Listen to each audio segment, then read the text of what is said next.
In the right triangle ABC, angle A and angle B are complementary angles. The value of cosine of A is 5 over 13.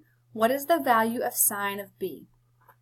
All right, so there is a property, and if you remember it, that makes this problem really short and easy, but I'm going to teach it as if you have forgotten it. So I'm going to pretend like you don't remember what to do here. So we can draw a picture and we can think through this.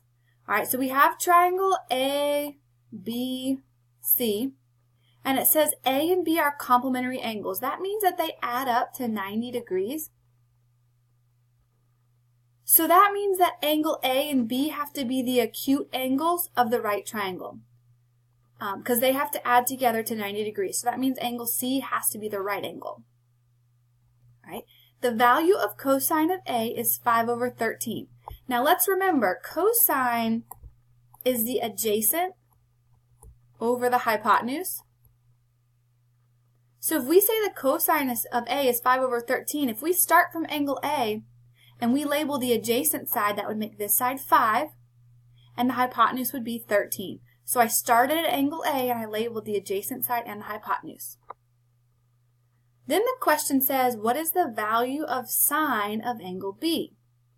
I'm going to go ahead and change colors for this so that you can see that now I'm working from angle B. So sine of angle B. Again, the sine is the opposite over the hypotenuse. That's on the formula sheet, so you don't have to memorize that. You just have to look it up.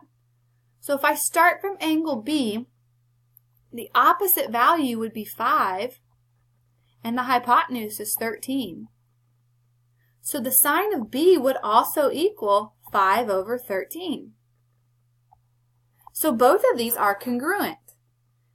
Okay, so if you forget the properties and you have no idea what you're doing, draw yourself a picture and label it. But I also want to mention, just for some of you that do have great memories, if you're dealing with the two acute angles of a right triangle, the sine of one of them will always equal the cosine of the other. So they're always equal. The sine of A will always equal the cosine of B, just like the sine of B will always equal the cosine of A.